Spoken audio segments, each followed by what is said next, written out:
Bonjour, je suis Hakim La'alam et je vous propose ma chronique du lundi 7 février 2022. Elle s'intitule Nos étonnements hypocrites. 1200 médecins sur le chemin de l'exil et nous poussons des cris de détresse. Nous nous arrachons les cheveux, feignant de découvrir aujourd'hui seulement cette saignée hémorragique. Oh, les frères et sœurs, l'exode massif de nos toubibs et plus largement de nos soignants, ce n'est pas aujourd'hui qu'il faut en faire le constat alarmé et lacrymal. Alors, que dire de ces 4400 médecins déjà partis, installés dans d'autres pays, principalement en France?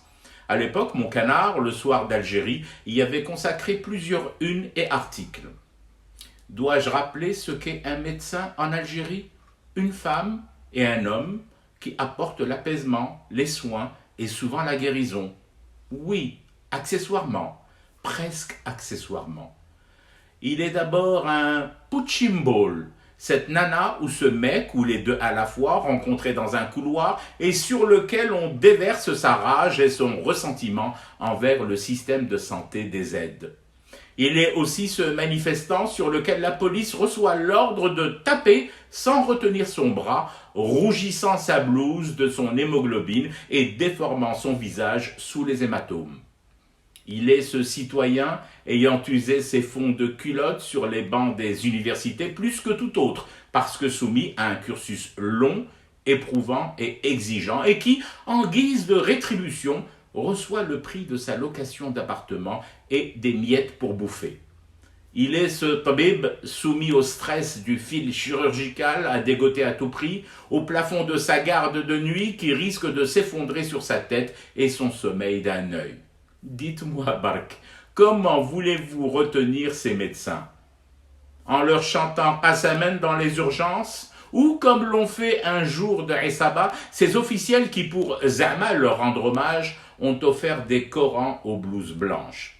Non mais, parce que grimper aujourd'hui seulement au plafond de rage surjouée, aux chiffres annoncés de 1200 médecins en partance vers d'autres cieux, c'est un peu facile, court et ça ne mange pas de pain.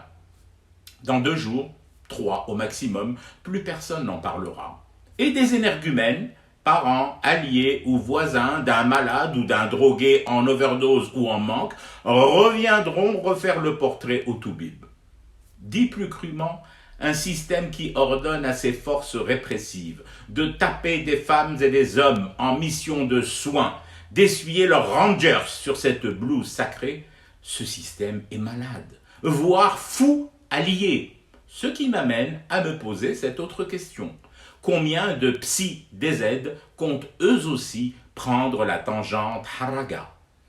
Je fume du thé et je reste éveillé, le cauchemar continue. C'était Hakim La'alam, je vous retrouve demain pour une autre chronique et une autre façon de dire son amour à l'Algérie.